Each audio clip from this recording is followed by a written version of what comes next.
Welcome, everyone, to episode 32 of Dial the Gate. My name is David Reed. It is such a pleasure to have you. Hope you're having a great Sunday. As always, I've got Mr. David Hewlett waiting in the wings here. Really excited about this episode. David has been a longtime friend of the show. We had him on in our first month for the Stargate SG-1 role-playing game when Wyvern was doing their Kickstarter, and everyone had a great time. But David promised to come back, and here he is. So before I bring him on, I know, it's an eternity of anticipation. Before I bring him in, I just want to invite you, if you like Stargate and want to see more content like this on YouTube, it would mean a great deal to me if you click the like button. It really makes a difference with YouTube's algorithm and will definitely help the show grow its audience. Please also consider sharing this video with a Stargate friend. And if you want to get notified about future episodes, click the subscribe icon. Giving the bell icon a click will notify you the moment a new video drops, and you'll get my notifications of any last-minute guest changes. This is key if you plan on watching live. And keep in mind, clips from this live stream will be released over the course of the next several days on both the Dial the Gate and GateWorld.net YouTube channels. You know him. You love him. Let's bring him in. Mr. David Hewlett. Or hate him. We are not worthy, sir. How are you, my friend? It's so good to see you. Very, very good. I'm, as always, jealous of how somehow you've managed to create the perfect backdrop of things that isn't a total chaos like mine. I mean, it's a controlled chaos. If I turn the camera a little bit, you're going to see all this stuff laying around. And that's where you see your underwear and all your old clothes and stuff. Yeah, very good. Very good. Yeah. I already showed you my pants. So yeah, that's true. That's true. We started off with that. That was good. Pants and dogs and everything else. So. Yeah, I was then attacked by a dog. It's true. We missed all the good stuff. How are you, man? Very, very good. Yeah, I'm afraid it's a little sad that this whole, lockdown bunker thing suits me and my son a little too well. I think I obviously feel for people who are going through all of this, but we've strangely had a kind of a lovely kind of sort of bonding time because we just get to hang out and do what we love doing together. So. You know, this year has really pushed everyone into the limits of whatever they were at before. Yeah. So one of my the virus has only accelerated certain processes that were heading in certain directions before, like with streaming and everything else. For instance, I have a best friend who's a manager at the corporate theater of one of the largest private family-owned theater chains in the country, and he doesn't expect to have a job next year. Movie theaters? Because everything's like the big announcement with Warner Brothers. All 17 of their titles are going to be released on HBO Max. What do you think of that? I think it's inevitable. I mean, I've sort of been.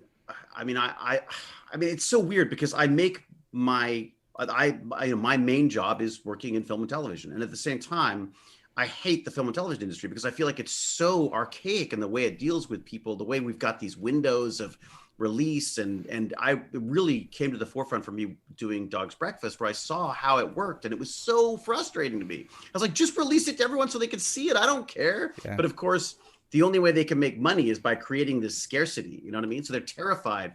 I think what's going to happen is that we're going to see, I'm hoping, a lot more films and a lot more very good television that doesn't cost as much because it can't. They can't spend, $500 million on a movie and then expect to make it back if they're just going to streaming, right? So hopefully they have to be smarter. They have to be nimbler. And hopefully we can make more movies like, that we sort of can enjoy either at home or with some kind of value added when we go to the theater, because the theater experience is like Uber. It's been a terrible experience.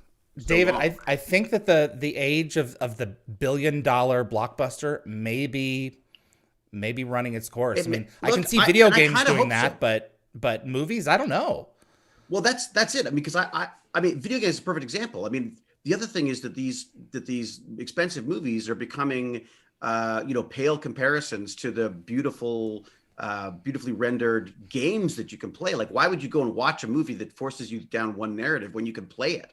So I'm kind of excited about it. I don't think it's gonna look. The film industry is not going away. I mean, people No. thought that theater was dead when television came out, but the reality is people still go to theater. In fact, theater's doing what was up until the pandemic, doing better than ever with these big shows and stuff. So yeah, absolutely. I've always looked at it like, you know, at a certain point, do you want to go to the theater will be ubiquitous with, do you want to go bowling?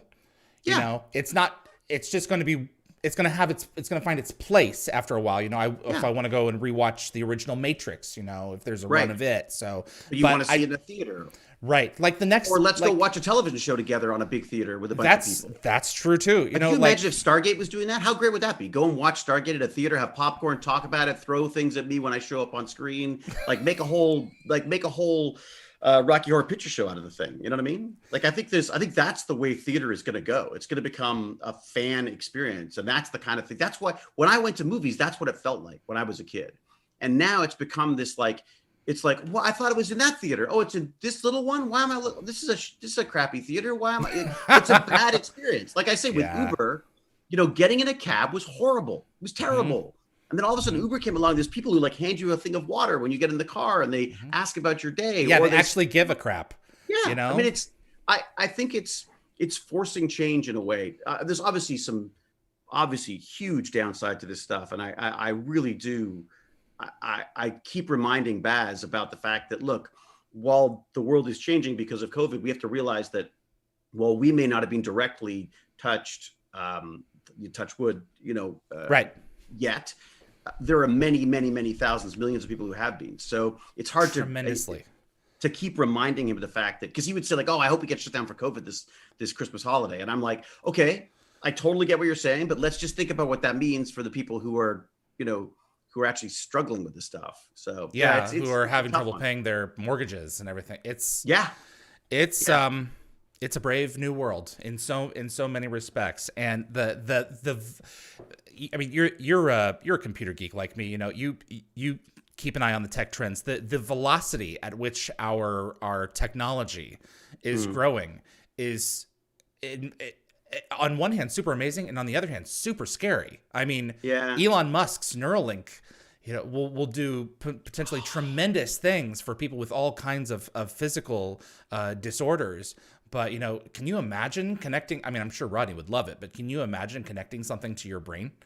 So I find that stuff absolutely fascinating, because in a way, and we walk around with cell phones all the time. We're walking around with personal computers that spy on us, that allow us to spy on other people, that stop us from using short-term memory. I mean, there are definitely negatives to it, and a whole addictive thing. But the other side of it is, that too. You know, at our fingertips. This is what I dreamed of when I was reading, like, you know, Neil Stephenson or William Gibson back in the day with the cyberpunk stuff. Neuromancer, Neuromancer, which was just like, that blew my mind. The only thing he missed was cell phones. It's the only thing he missed. Yeah, it really is. Which is and it's the biggest thing. But of course, why would you see that? But the idea of being able to go while I'm waiting at a bus stop to peruse the entire knowledge of the human race, you gotta stop every so often and just go like, we're like, this is the future that you know, shows like Stargate promised us, you know, and we're sort of living it. The fact that we now have, you know, messenger RNA delivering the code for a virus cure to our bodies instead of just injecting dead virus. I mean, that's Beckett territory. You know what I mean? Like that's Stargate stuff. It happened faster than I thought it would on all sorts of strata of this. But on the other hand, I'm like, I've been watching this since I was 4 years old. Why did I not see it coming fast? Of course, this is the case. You know, this is just the result of all this movement into this continued digital space. Well, and I think the thing about like nerds like us, and I use that as a compliment, that is that I think that we always saw the positive in the technology. We always saw the hope for the future with it. What I think we failed to take into account was how it could be used the other way. Right. And I think that's what we're beginning to see now. It's the Jurassic Park argument. Yeah, but it's not a reason not to do it. I still believe that technology will thinking save about us. It though. Yeah, and I still see technology as our savior. I still believe that technology will help us with the stuff that we've created with technology.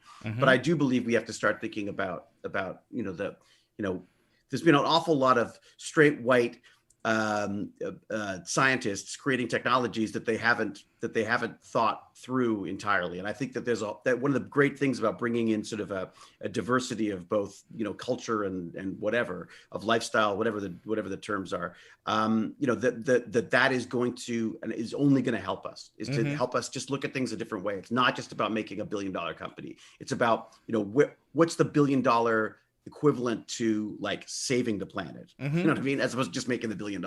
It's look, I think we live in interesting times, which is definitely was it a curse, an old Chinese curse? Isn't that interesting? Yeah, may you live in. But I think it's also a promise. But I think it's a promise too. I think that we do live in interesting times, and I think it's up to us to sort of grab it and start controlling it, as opposed to just getting towed behind this out of control vehicle. That's true. And I mean, I don't anticipate that, one day we're going to wake up and be the Borg Collective or, the replicators, if we want to be a little bit more specific about it. But, at the same time, I think that there is a fear of, especially with our younger people, of losing a little piece of our humanity and losing our social connection with one another. And I always meant to ask you this, when Baz was a little bit older, did you relegate his screen consumption time when he was really little? I mean, what was your take on that as a parent? Again, I think I made, looking back, I would change a lot of the stuff I've done, but I entirely embraced the iPad and stuff. I saw it as a learning tool for him. We looked for the coolest games we could find that would relate to, that had learning potential. Unfortunately, the coolest games were never the educational ones, or very rarely. There's one called, I think, Dragon Box, which is very cool, which taught basically algorithms. It basically taught algebra using images. So you had to combine images to create a solution. And what you didn't realize is that even me, while I was playing it, was like, this is kind of cool. I feel like maybe I'm learning something. And I looked it up and it's like, oh no, I'm actually learning to group like things, add them together and simplify equations in a different form. Yeah. Wow. But they were little dragon symbols and stuff. It was really cool. Like that, the potential for that kind of stuff was amazing. But now we struggle with it because one of the big conversations I have, which I suddenly realize, I look back to my dad. My dad was very strict about television. We were never allowed to watch television. We had to come to him like it was like coming to the master and saying, please, sir, this is a show that's on at 7:30. It's called Doctor Who. And there's 2 episodes. I would very much like to watch those tonight. And he'd say, all right, have you done your homework? And then you'd be able to watch the show, but you'd never be able to watch more than like an hour a week. And I resented that so much. And I always said, my son, I'm not putting any limits on my son when it comes to that stuff. Except that now I realize my son watches YouTube and it just feeds him stuff.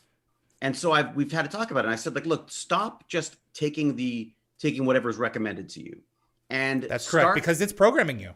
Exactly. And you're programming it. It's a cycle. And it's the same thing with television. My father, I think, saw that early on, that television, once you turned it on and just started flicking, of course there's something that's going to catch your attention. It's all designed to catch your attention. So that's basically what we struggle with now. And I'm sure I'll lose miserably and my son will be in therapy telling everybody what a terrible father I am. But I don't know. He's a pretty good kid from what everyone sees on Twitch. So it is lovely. I got to say, one of the things I'm most proud of when I see his report card is that, that people like him, teachers like him. I honestly, the marks aren't bad too. I got to say, I was a disaster in school. He's doing He does have a great mom, so I don't know about you. It's true. But thank God he's got that genetics. That's true. What would we do? What would we do, David, without James? I don't know, man. You really lucked out. I've always I know. I like won the lottery on that one. Trickery and deceit, as I told Jason Momoa. He said, "How did you get a girl like that?" I was like, "Trickery and deceit, Jason." And to help you make movies. So yeah, exactly. I'm curious, man, because when you and I started talking, you were already into season 2 of Atlantis. So I'm was curious. It that late? Really? Yeah, so because Darren was on set for season 1. Yeah, that's right. Right. So you're mentioning your media intake was fairly regulated when we were young. I'm curious, did that have any impact on what you wanted to be as an adult? It's interesting. I mean, Doctor Who for me was, and I'm sorry if I'm repeating myself. I know I've talked about this before, but Doctor Who was the inspiration for me, both from a geek and a scientist and a sort of I like to think of myself as like a citizen scientist, and a sci-fi nerd. Oh, my headphones are doing weird things. I should probably change my headphones up. Hang on a sec. Sure. I think they may be dying. Nope, all good. They're bored already. I know. My headphones have got bored and given up. So Doctor Who for me was the impetus to get into science fiction. It was my impetus to get into the sciences. I never saw a difference between the two. Like science fiction on television and science itself were the same thing to me because they were sort of linked. Hang on a second. Let me just do this. Sure. We'll do this. Do this. I'm going to change up over here. My little nerdy setup. If I go to this, how do I zoom? Oh, damn Zoom. Zoom is a little different, isn't it? Yeah. Preferences. Here I go. Audio is now going to go for the built-in. Stand by, everyone. McKay is McKaying. Unmute your speaker. What? Oh dear. Have I screwed it up? Oh dear. So always trying to be a grandparent this, you know? Can you hear me, Dave? Now, talk for a second, David. My Bonnie lies over the ocean. Okay. Huh. Have I muted you? No, you're back. There you go. You're back. I am here. It's just taken a while. I'm so sorry. No, dude, you're fine. I just realized my headphones were going to start beeping at me about the fact that their batteries were low the entire time, and I'd be like, my mouse goes out like every other show, so it's all good. So every once in a while, I go, oh my god, I need my cord. So I'm a little easily distracted as it is, anyways. When it starts beeping, you sort of get that sort of lost look every so often. Right, so. Exactly. But Doctor Who, it's a Doctor Who thing. So I started watching Doctor Who when I was a kid. My parents used to watch it. My mother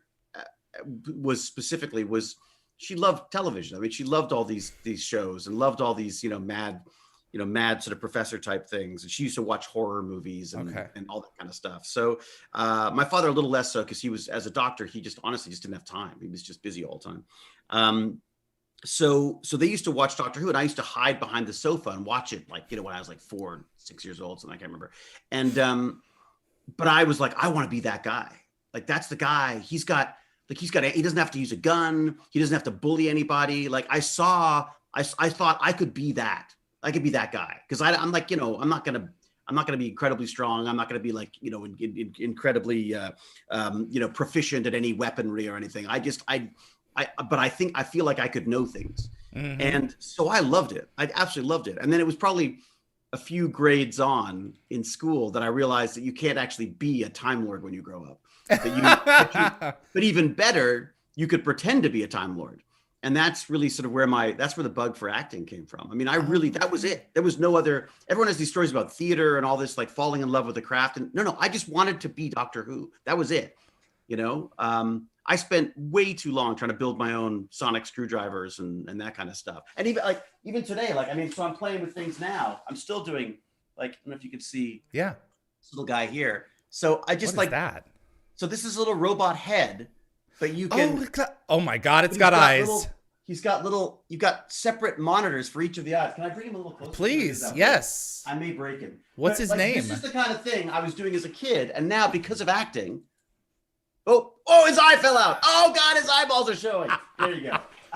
But it's, I'm goofing around with this stuff all the time. Wow. And it's purely because of Doctor Who. Like that's, Is it watching you? I mean, does it have cameras for each eye? I'm working on that. You can actually add a light sensor so that it'll dilate depending on how much light comes in. And you can also have it follow you based on camera recognition, face recognition and stuff too. Because, we need more privacy issues in my house, obviously. Right. But isn't it cool? I on one hand, it's like amazing. On the other hand, it's like, it's not going to like walk up and say by your command, we're a few stages from that, but yet, David. That's the other thing, we're not, I bet 20, 30 years from an iRobot kind of, assistant situation. And I have family who could really, really benefit from technology like that. So it's always been like, I think we all can. The reality is when we get older, we're all going to need this stuff. We're all eventually going to be in the quote unquote, disability zone because we're all going to be older. So if I can have some robot wandering around looking after me instead of my, poor son, I think that'd probably be a good way to go. What I dread though is like little robots walking people's dogs for them and things. You know what I mean? Like I feel like there's it can make us incredibly Wall-E as well at the same time, right? I remember, I forget the comedian, but it was like 20 years ago, and it was, I think, one of the Oscars or something like that, raving about him and his son playing a Nintendo 64 game of a father and son playing catch. And so that's the thing that's like, are you going to substitute one for another? Is it a one-to-one transposition, or are you going to use it to enhance your life and make it better? I mean, so video games, I think and this one of the things I'm trying to do with Tech Bandits is to try to sort of convince parents that this is the new catch. Like, if you want to spend quality time with your kid, the best way to do it is to hop on a Minecraft server with them. I mean, you can, you bond in a way, embrace their interests. They talk about stuff they wouldn't talk about otherwise. Correct. I mean, I'm not saying instead of that. I mean, obviously they have to do physical exercise, and that's why we send them to school, because God knows I don't. Go walk the dog. Exactly. That's why we got to look. We have the COVID dog basically because Jane was like, David, she said that Baz was never leaving the house. So I was like, I guess, all right, that's right. But really what she was saying was, David, you never leave the house. You need to, and it's great. I listen to my podcasts and walk around for an hour or so. It's great. Tell us a little bit more. You preempted it. Tell us about Tech Bandits for my audience. It was so informal to start with. It was just basically, I couldn't get over that. First off, Baz wanted to be a professional video gamer, and I was like, all right, great, but we got to build your own PC then, because professional video gamers, they don't use standard PCs. And again, any possible science angle, my poor son, he rolls his eyes all the time because it's just any possible science I'm all over it. So I was like, we're going to build a computer. So sure enough, he'd come down with a snack and go like, is it finished yet? And then he'd leave again. That was basically how we carry on, father. Exactly. Yeah. Tell me when it's done. And then he came down and jiggled a fan, and I was like, stop doing that. And then he actually got something working that I wasn't. It was so maddening. Just so Apple frustrating. doesn't fall too far from the tree. Yeah. It was like a total Zelenka. Funny. Like, it was that, but what I couldn't get over was that neither he nor any of his friends even knew you could do that. They only knew about gaming consoles, and then if the gaming console stopped working, they threw it out and they bought another one. And I was like, guys, there's so much stuff in here. Look at this. So I started bringing stuff into his local school, and just letting them take it apart, and they loved that. And because that's what I used to do. I used to just break stuff. Unfortunately, I broke stuff that was actually, shouldn't be broken. Whereas I walk around doing what I call geek trash. And I'll just do a circuit around the neighborhood. And invariably is a couple of printers or something you can get. You just get the printers, pull out the cobwebs or the remaining cat hair or whatever there is, and then bring it into the classroom, and they can just pull it apart. And they love it. But invariably what happens is you pull it apart, then you want to know what everything does. What's that? Correct. Why is this? So then you learn about questions, which is a good thing. And then you start building stuff. Right. So that's what happened. And the other thing that I sort of stumbled upon was because I wanted to get a documentary done about called Upgrade Required, which is about a friend of mine, Q Dragon, who does he's got a brilliant Instagram and social media stuff. He's got SMA type 2. So he's he is bedridden. He can't move, but he does experimental cooking. So he has his caregivers and his family doing all these crazy, great, delicious culinary adventures, and he just records it all and posts it daily on Instagram. So you have to check him out. It's called Cooking with Q. It's amazing. Anyways, I want to do a documentary about him because he was talking about becoming a cyborg, and as we talked, it became apparent that he didn't so much want to become a cyborg as he really needed a cyborg suite. He didn't need a cyborg suit. He needed a cyborg suite.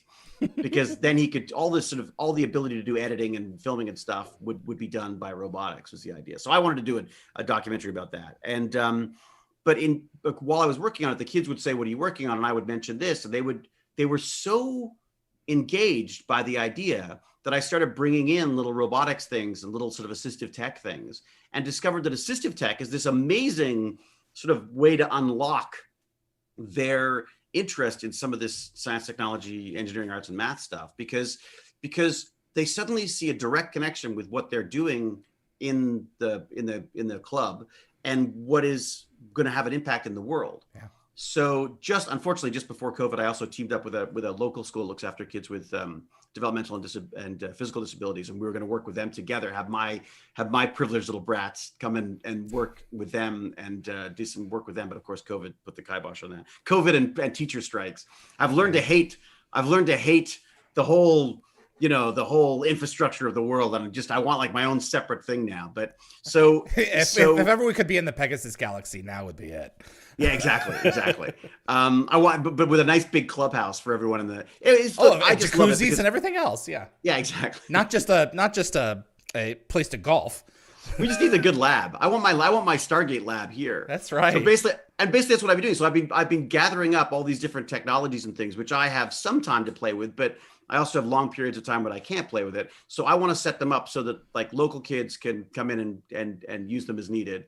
And also that because of the streaming technology that's available now, I want to stream these discussions because I want parents and teachers and educators and other kids to go, oh, that's cool. I want to talk about that, maybe not with me, but, with each other or whatever. So wow. I started this thing called the Tech Bandits, and it's slowly become more and more official. I now host like 2 sessions a week on Twitch. There's my pitch, Tech Banditry on Twitch. Go check it out. And we basically just talk about, science, technology, engineering, arts, and math stuff on like Mondays or Tuesdays. And then either Wednesdays or Thursdays, we discuss game-related technology, because that's really the only way to get any kid's attention now, is to talk about video games. And there's a lot of amazing sort of little connections there that you can make. Assistive technology being a great one with gaming, or programming, obviously. Programming is the obvious one, but it's a little more difficult for some of the kids to get into.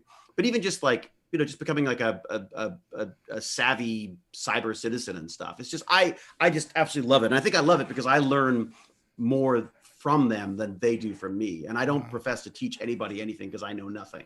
But it's that sort of Socratic, Plato type, like, I know nothing, so tell me. Right, and exactly. You learn so much that way. And the more that you engage this new generation and get them interested in this type of thing, the more they're going to want to pursue those industries and make them better. We've just had this cybersecurity attack is a God, Russia.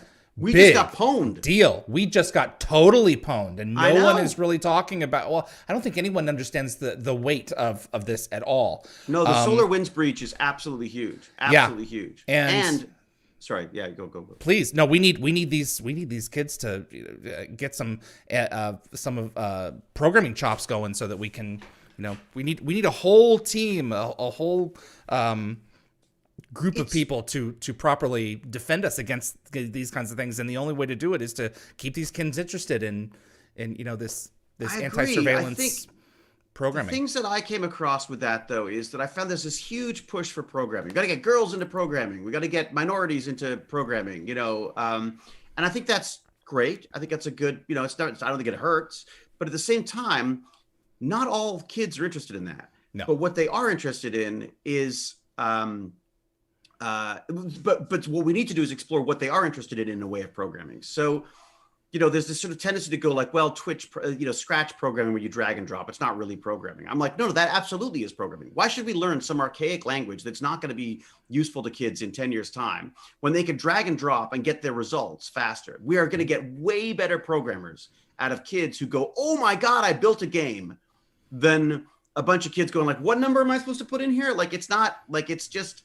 So I feel like the coding thing is important. The hacking thing, I say to the kids all the time, like if I were you right now, I would go into I'd either go to biotech or into computer security right now, or network security or whatever, because that's, and eventually we're going to want biotech security as well. I mean, there's so many, it's not so much a pipe dream anymore. So. There's an organization I work with here called Let's Talk Science. Amazing woman, Bonnie Schmidt, started this thing. And the idea was originally to kind of just to get women into the sciences, because it's been such a male dominated, white male dominated for a long time. So she started this Let's Talk Science program, which is just amazing, which is creating fun curriculum for kids, not specifically for girls, but but for everybody. Mm-hmm. And I'm just so taken with what they were doing. And she sort of inspired me to actually go out and start doing my own outreach with this Tech Bandit stuff. Because she's saying like, you may not, because I said like, what do I know? I didn't even finish high school. She goes, that's exactly, that's the value.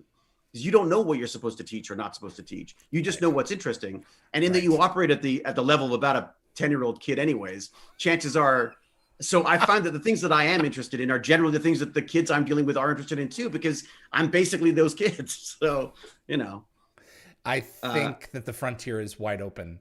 And yeah. as long as we continue to engage them on their level, Mm. and the expansion of especially the gaming tech. I mean, we're now using Unreal in like The Mandalorian and Yeah. Isn't that shows like amazing? this, with I think the that they use the Unreal. Yeah, the Unreal Engine is amazing, isn't it? What they're doing with and that. then they Yeah, can and then Unity's going to be into that, if not already it's soon as just well. I mean, it's wide open, and there's so many exciting trends out there. I've just been getting exposure into I don't know if you noticed my Atlantis here. I've been getting some exposure into the 3D printing space and making some friends in that industry. they are a very friendly bunch too. I love them. It's brilliant. This was created by a friend of mine, and he's is running his own website, 3dtech.pro. It's our first sponsor, and it's Oh, fantastic! Yeah. so cool. The stuff that you can make now, and it's artistry plus technology, just combining in some incredible ways. Well, that's what that is behind there. That's the Prusa Mark III, 5 filaments. I build them all from kits because I want to torture myself. But again, 3D printing, great thing for kids, but slow. Takes a long time, so the kids get bored very quickly. So I've now got a CNC machine, 2 of them, in fact. And I've been very lucky because one of the things I asked for, people say like, how can you help? I'm like, help out Tech Bandits. I don't need to like, I don't want to. Don't pay me, but by all means give some donations to Tech Bandits, because all that money I just pool it, and whenever we need something, like the kids were asking about editing, I set up like an Adobe account for the kids so they could just go in and start doing some editing and some visual effects and stuff. 3D printing, I got filament, I got printers, I got, so the idea is that and again, we've had to do it all virtually, recently. But at this point, I mean, there's very little that you can't do like that. Yeah. You know? Yeah. I mean, imagine, I was saying to the kids, like, imagine if I set up a couple of Raspberry Pis on that thing, they could log into my 3D printer and just start printing their own stuff whenever they want. Like, how great is that? And also the Prusa guy, Joseph Prusa, is a Stargate fan. Amazing guy. Did this incredible work with COVID out in, where is he in? Czech Republic. Yeah. He was like one of the first people to jump on the whole face mask thing, building the shields. He converted his chemistry department, which was figuring out filaments and coatings for his printers, and converted it all to hand sanitizer and cleaning stuff. He's like a true tech hero, that guy. Yeah, lovely guy. And of course, because he's in the know, he's a Stargate guy too. Likes the Stargate. And, well, you know what? Those are the right kinds of people to get involved. Yeah, So the only people. I think so much of where we're heading is going to be so dependent on our ability to pivot with our technology, to be able to repurpose what something is designed to do and put it into use for something that is much more needed at the present point in time. We need more hackers. We need people who are going to take things that are designed hacking for good and change them. Yeah, I mean, hackers were only bad when the press got them, right? Yeah. Hacking was never. I mean, it was about exploration. It was a joy in exploration. It was a joy in it wasn't about damaging systems. It was just about figuring out how to get into them. I mean, I loved that stuff. I was never any good at it, but I was never patient enough. But the tools that are out there, just amazing. And what you can learn online now, because look, that's the other thing is if you want to learn anything now, you've got no excuses. No excuses. There's you just have to have enough interest to go in and look it up. That's exactly right. And I think if you can convince kids of that, they're unstoppable. That's We're gonna have doctors at age 14 because they've just been on the internet watching YouTube videos for we're gonna have a million Doogie Housers out there. I think one of the most exciting things about what's coming is that even in the so many of the poorest countries now, the cell phone. The smartphone is so cheap that pretty much as long as you have access to and certainly not everyone does, but if you can have access to electricity and any basic kind of a network, exactly right, then you have access to the world, and that is the first critical step. Yeah. So yeah, and the best hackers are going to come out of there because they got nothing to lose. That's exactly right. They break into an account and a banking account, and all of a sudden they've made more money than they ever. I mean, I don't mean that I'm not saying that there are bad people out there. I'm just saying that they're going to have a whole different perspective on this world than we do. We need that. You know, And that's unless where we start ideas taking come this stuff from. seriously, yeah. Exactly. Yeah, Right. no, I can't wait to see what happens with that too. I mean, they've leapt over the whole idea of cabled, cabled internet and gone straight to wireless. And then Elon Musk's, Skynet or whatever they call it. I always get Skylink, I think, or something. I always get the word. I always get it wrong. Maybe on purpose. It may be Freudian. I don't know. But the idea of low latency internet access all over the world. I mean, holy cow! That is gonna change. That is going to change the lives for billions of people. Yeah. Hopefully for the better. I was in southern Utah a couple of weeks ago, just hiking, and there was no data. And oh my God, are you okay? All I could think of was, this is soon going to be a thing of the past. I won't be able to be anywhere where I'm unplugged. Yeah. And you need to be unplugged every now and then. And with an hour of discovering it, you'll be complaining about how slow it is. When you finally get it, you're going to be standing on a rock in Utah going like, oh, for God's sake, how long does it take to download? Oh, okay, it's done. That's exactly it. Remember back in the day when we had like the 28K connection? Oh, the picture's downloading. All right, let's go to dinner. We'll come back. It'll be done. Yeah. Yeah. Oh my God. Watching files appear. Yeah. Drawing themselves on the screen. Generally of half-dressed women was for, as a 20-year-old watching these images slowly draw themselves online and stuff. So, yeah. Dave, let's talk about this little show called Stargate. Oh, that old thing. Which started When off are they bringing it back? So Brad, I keep hearing news. I know. I've been calling it SG4. It's like, we really need this thing in our lives right now, frankly. I've been calling it Stargate McKay, but that's just me. Yeah. I don't know. We'll see. Hopefully, Brad's going to pull something off, but I feel like it's so it's so ready for that. Yeah, I'm assuming it'll be something obviously new. We need to do this. I keep pitching. So on my little Twitch channel chats, I keep pitching a Stargate Academy. I'm like, you do Stargate Academy, you have all the kids in there. So you have all your young, sexy young folks that they want on their network television shows. And then you have us old people get wheeled in to sort of teach classes or to go on the odd adventure.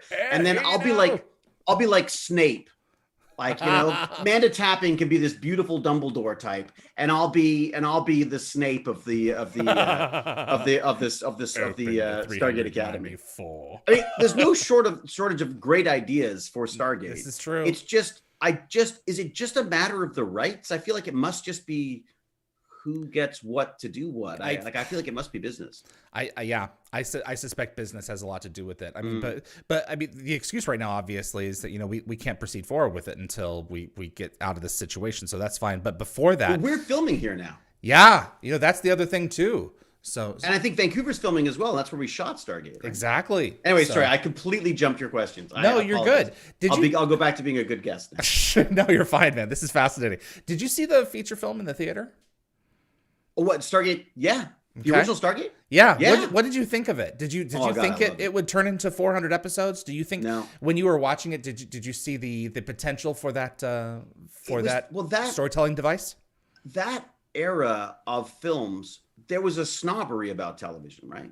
I mean, there was definitely like if a show went to television, it's like, oh God, well it's failed into television. You know what I mean? Like there was such an incredible snobbery about television. And to be fair, television was pretty trite, was pretty, by the, there was definitely many standards and sort of generic approaches to television back then. But I remember just seeing the film and just the whole concept of tying a history that I was aware of, listening a little bit in school, and then tying that into the science fiction side of stuff that I loved. I mean, of course it appealed to me because it was it's just another TARDIS for me, right? It was just another Doctor Who. It was a means of traveling through time and space. I mean, I know it was basically space, but that concept, that idea that there was somehow we're going to find this thing, the idea of making it so tangible and so sort of Indiana Jones, I thought it was brilliant. It's brilliant. I was one of my greatest honors actually was to work with Roland Emmerich on Midway, because there's a guy has created some serious, seriously silly movies, like seriously, suspect storylines and stuff. But boy, he just enjoys making a blockbuster. And I was just so impressed with him. And I'd read that he'd not been happy about Stargate going to television, right, which I understand now, because again, it was his thing. It was his and Dean's. It was my thing. Yeah, exactly. It was like my thing. And now it's a TV show. You haven't talked to me about it. It was like, it was really badly managed and stuff. And I think it spoke to the way, execs maybe used to, maybe still do, I don't know, feel about the sort of the creative side of this stuff, But it was, but working with him was amazing. I was just so impressed with this guy. He works it's just like clockwork. He's just amazing. Amazing. So did you watch SG-1 when it was first airing? I didn't. It was one of those things that I would sort of like, as Rob Cooper would always joke about. He's like, when's it on? Turn on the television. Like, it's like, right. It was one of those things that would crop up every so often. And I was sort of aware of Amanda from Toronto days. So I would see it, but the weird thing with a show like that was that unless you got the right episode, you didn't know what was going on. Right. So I found I didn't sort of like click with it unless I got an episode that was sort of more of a bottle show, and then I would watch the whole episode type thing, Okay. But when it got into the politics of the world of Stargate or too much of the different races, there was I found it was harder for me to sort of like to sort of to engage in it. I'm used to like the traditional Stargate, the traditional Star Trek science fiction or the Doctor Who stuff where it's like, it's designed for people to drop in whenever. And yeah, I think Stargate, while SG-1 was definitely did that in a I would say almost a majority of their episodes. If you did get one that was a couple of episodes or whatever, it's very, very hard when you're flicking channels to do that. Nowadays it's different because you can go like, what's going on? Oh, I'm going to go back and I'm going to watch all those episodes. You almost have to watch anything nowadays from beginning to end. But I was always a huge fan of like the Stephen King miniseries from the 90s. These 4 and 5 part epics like The Stand, which is actually being re-released now. As an ongoing series, I think, right? It's 10 episodes. 10 episodes. So it's not going to be ongoing. But that's it. Yeah. So it's a single, self-contained story. If they do a season 2, that would be fascinating. They did it. They did. There was that Salem's Lot, which scared the crap out of me. Oh my gosh! They did a bunch of those. Storm of the Century was excellent. They redid The Shining. My ex-wife was in Storm of the Century. Really? Yeah. I can't remember what she played in it, but yeah. Okay, yeah. But my point is, we've finally caught on to this longer form entertainment that's basically able to take works like novels and put them into miniseries or longer, like where seasons are basically chapters. Like Look at Game England's of Thrones. Been doing since the beginning of television. Yeah, we finally caught on. Everyone used to laugh at England. They're like, "Oh, the longest running show on television with 7 episodes." Right, it's like 7 episodes a season or things like that. But there's 7 good episodes. Yes. If you're not doing 20 episodes or 22 episodes a year, you're telling the best of the stories that you have for that season. And I mean, poor Brad and Rob and Joe and Paul and all those guys kicking out 40 stories a year. Your first 3 seasons. I don't know how they did it. Have filler episodes just from a budget. You have no choice. You have filler episodes. Yeah, that's exactly right. No, I agree. It was a different. I really feel like Stargate was a part of so many different changes. Like I firmly believe that the internet is a big reason for Stargate's popularity because they were all, the fans were early adopters. They got onto these online platforms to talk about the show. At a time when most people weren't. But it's still a very almost, 80s, 90s style television show to start. So it struggled. I think they struggled when it came to Atlantis because Atlantis was a very similar type style show, which I personally, I think we need more of. I think we need more positive science fiction. I think the nihilistic thing is fantastic. I love it. I love choosing that stuff. It has its place, absolutely. I mean, Battlestar's freaking brilliant. Yeah. But I want a show that I can sit down and watch with my kid and my grandparents and and that was, I think, the big advantage of Stargate. But it's not sexy to writers and to producers, right? Right.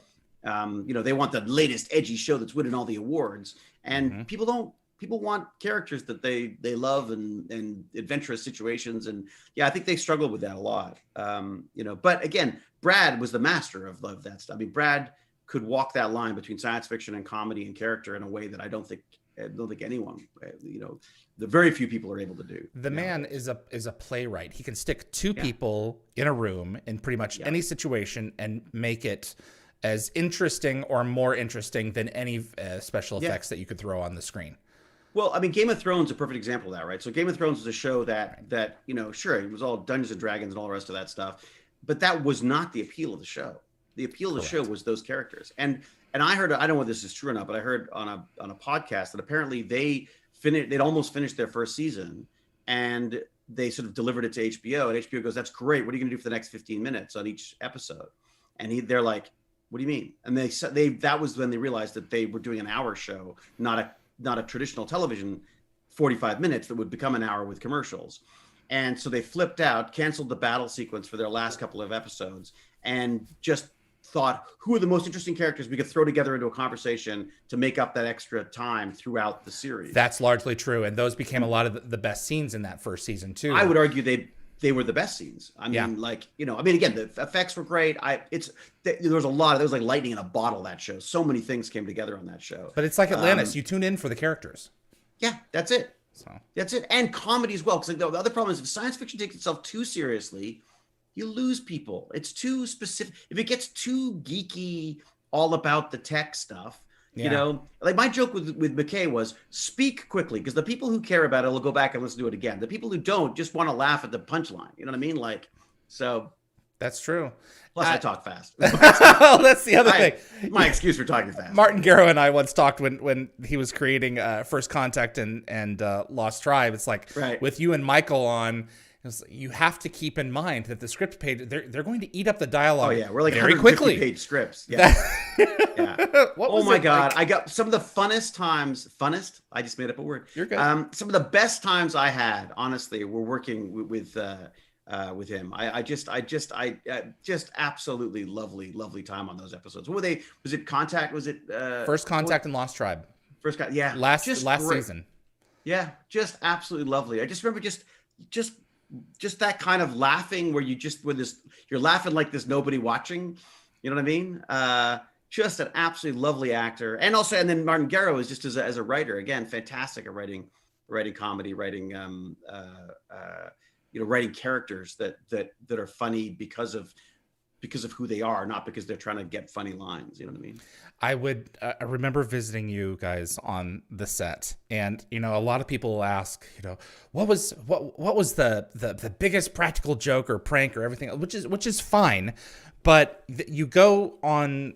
I would go on that set and I would watch you and I would watch Amanda on the other stage, and it was so apparent that you're obsessing over getting the dialogue right in your head and in the right order and sequence and getting it to come out at the right time.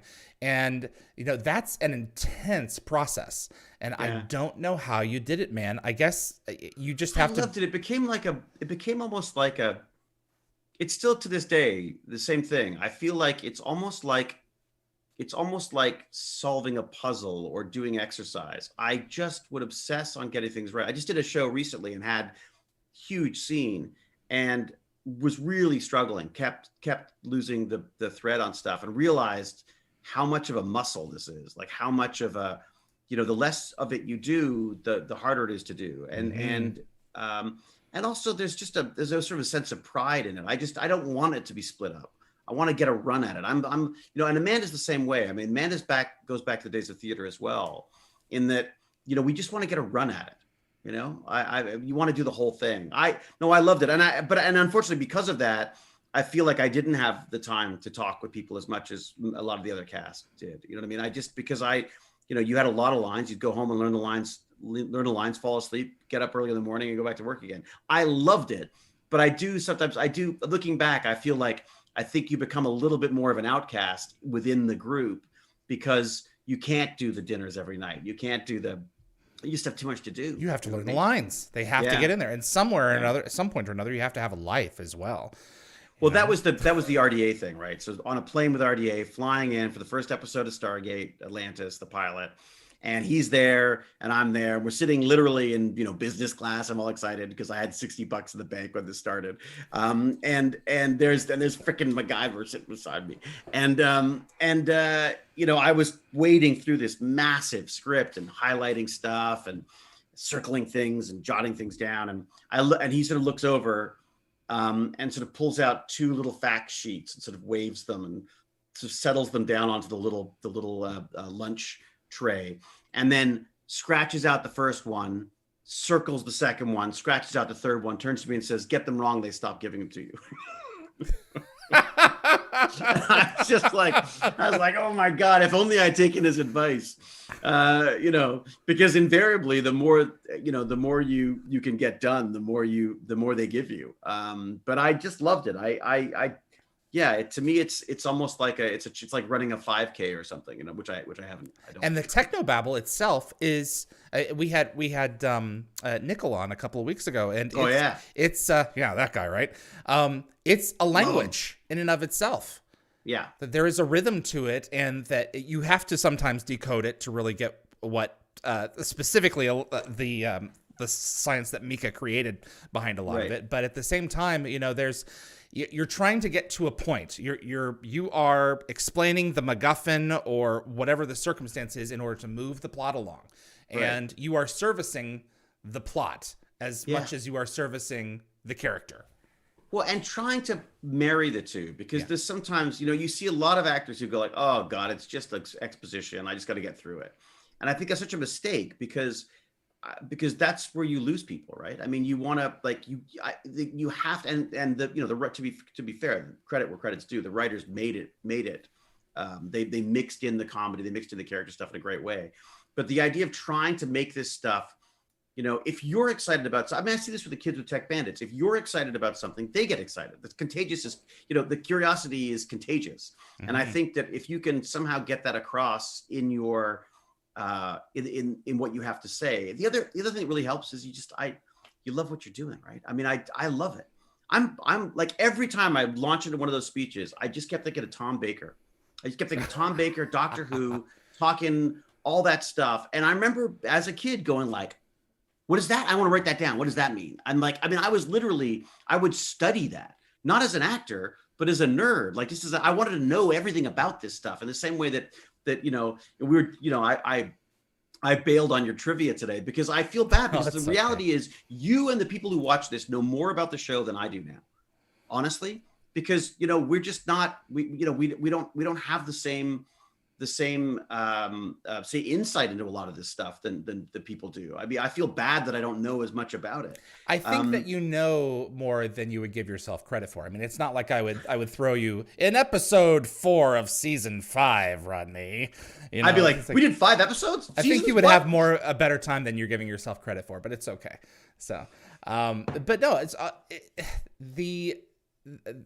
the fact that you had done 100 hours of television, and I've always wanted to sit down and count the words that every character had, because I would argue that you probably had 50% of all the spoken dialogue. It was a lot of dialogue. It was a lot. But again, I always just took it as a compliment. Like, it's absolutely. There was always a little bit of like, oh boy. But the reality is you want that. At the end of the day, like watching the shows with my kid now. So one of the things we started doing was like, and it was sort of just to say thanks to people who were supporting Tech Bandits. I thought it'd be kind of fun to do screenings of the show, and I obviously can't show it, but I would just watch it. It would be like a fake commentary, but with my son. Of course, my son is more brutal than McKay about most of it. And, but it's, thinking back, you go like, I'm glad I learned those lines. I'm glad I enjoyed that scene. I'm glad I got that right, because, it's my son's looking at it now and going like, oh God, my dad's like, he's not an idiot. I mean, he is an idiot, but he doesn't have to be, like it's just kind of neat to have that. I mean, this stuff stays now in a way that it didn't used to. Used to do an episode of a show, and if you miss it that day, you probably won't see it. You know what I mean? But now it's ubiquitous. Now it's everywhere. Yeah. And Netflix has just picked up SG1 again. I mean, it's filed under mature, so we've got a few hurdles because of the nudity in the pilot. They didn't put up the final cut, so they just kind of threw it up there. That's always my issue with Stargate. It's like, oh, Stargate, See, 10 seasons of SG1, you know, we'll put Jonas on the cover, you know, because he was in one of them. So it's a product. Yeah, it's definitely right. a product. You know, it doesn't have the care that it should from the people who, you know, I feel like it would be bigger. I think it would be bigger if there had been more impetus put on outreach and stuff. I mean, near the end there, we started having like, I loved it. You have the podcast guys coming in to talk to you about the show. I mean, that was, you know, that's when they finally sort of embraced that or realized that might have something to do with it.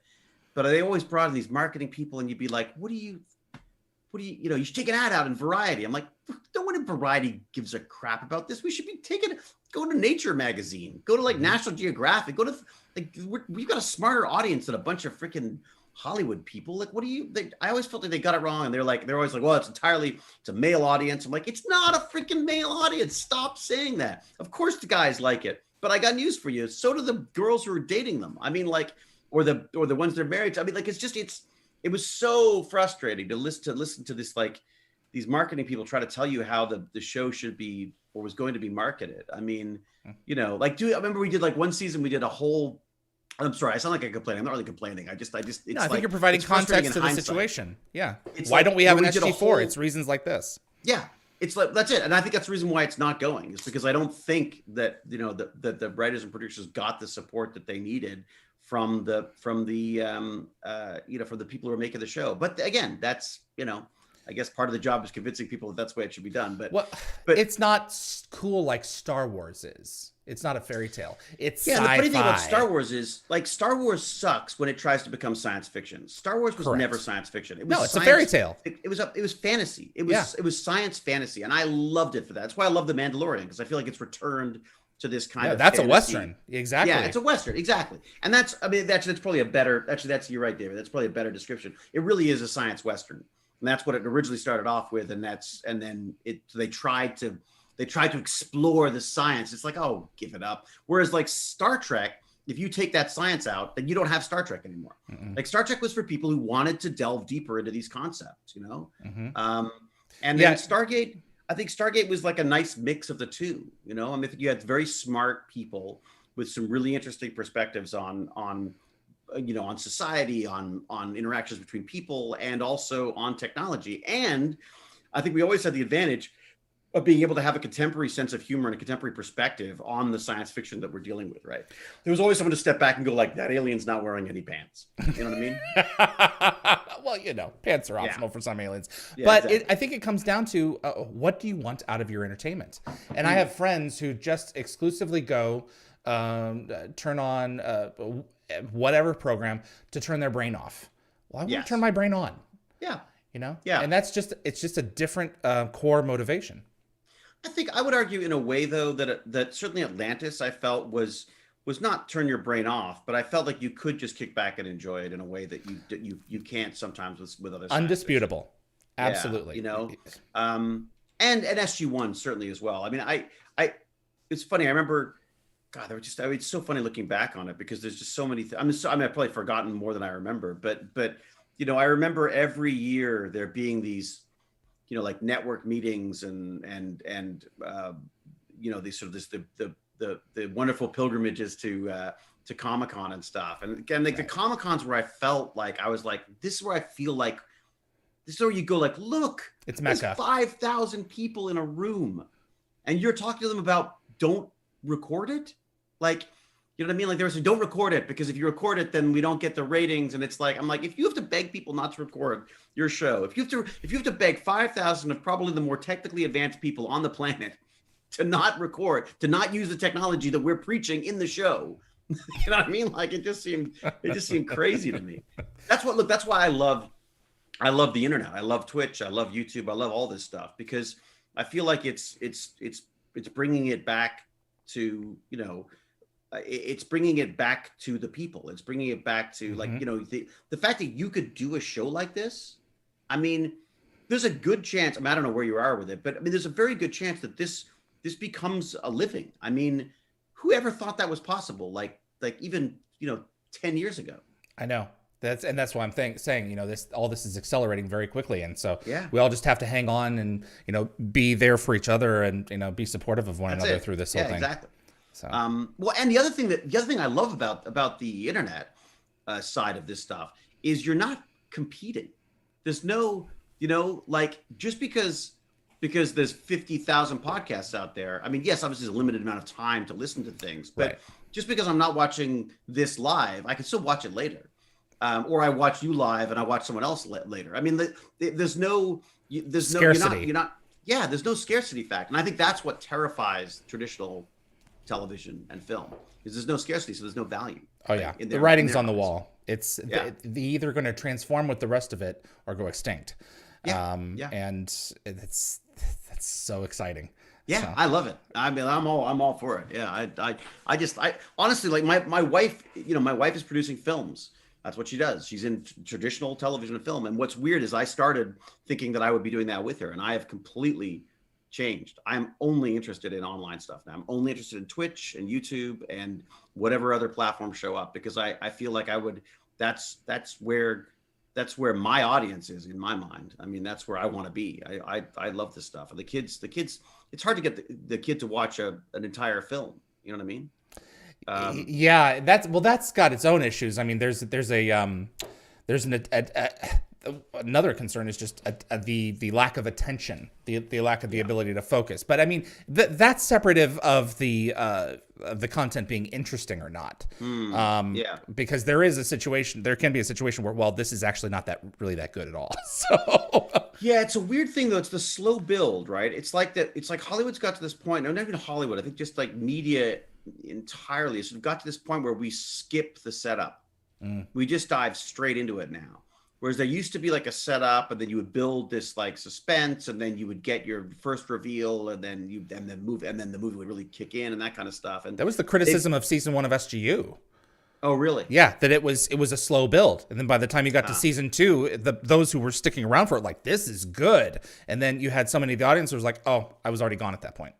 There was nothing wrong with the quality of SGU. I think it was, again, it came down to the marketing of it, and I think and again, the advantage that Atlantis always had was that I never felt like we were replacing SG1. We were like, augmenting it. I mean, we were like an added bonus at that point. I think if they'd canceled SG1 and put Atlantis on the air, I don't think Atlantis would have gone more than a couple of seasons either, because I think that I think there was no crossover. Yeah. I was stunned that we didn't do a season 6. Absolutely stunned. Not just because I don't think it was just an arrogance thing. I think it was just it just made sense to me. Like, what a great way to promote a new show by having it come in right after the show that people are already watching. I mean, it just admittedly a very different show. And I think they did it with SG1 as well, right? When they started SG1, they tried to be all edgy and sexy and naked, and they quickly realized that wasn't their audience. And well, the naked thing was not Brad or Jonathan's decision. That was a network decision, right?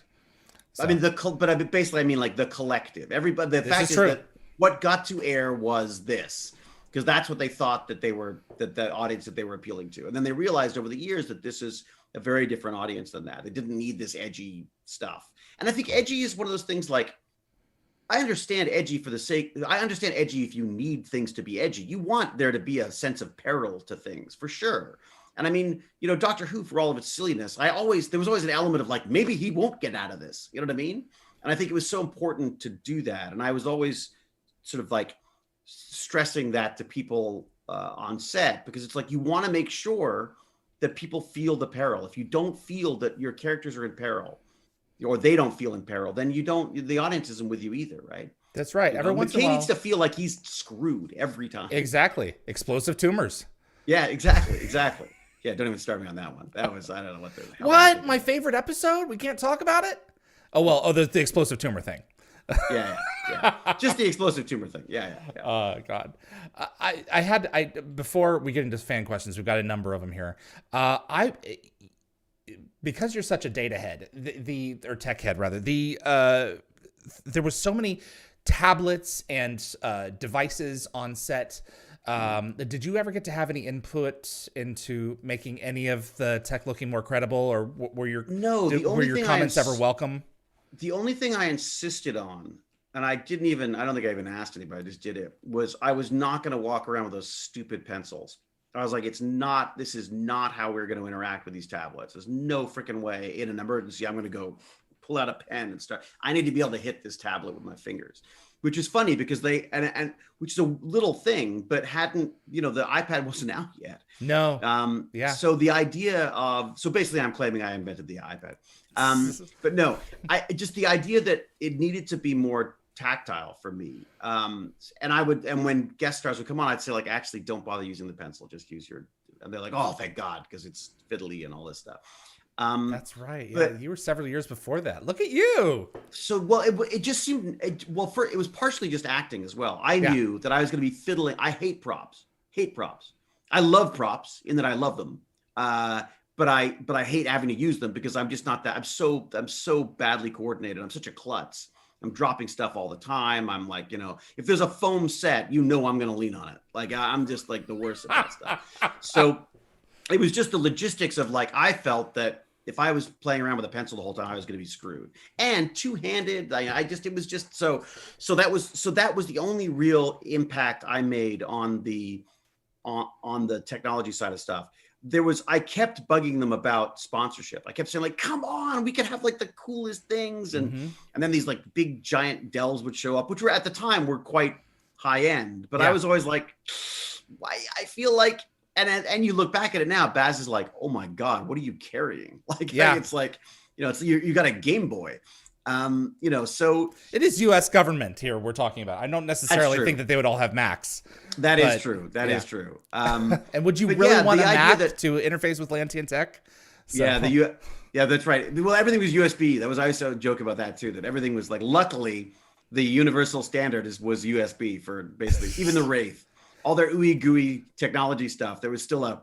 But with PropWorks, when I was at PropWorks, we had these little devices that had little like red lights on it, and at one end it was Wraith teeth, and at the other end was a USB adapter. That's the one. And that was the one that got me joking about it. Yeah. Oh, well, there you go. So and I've got your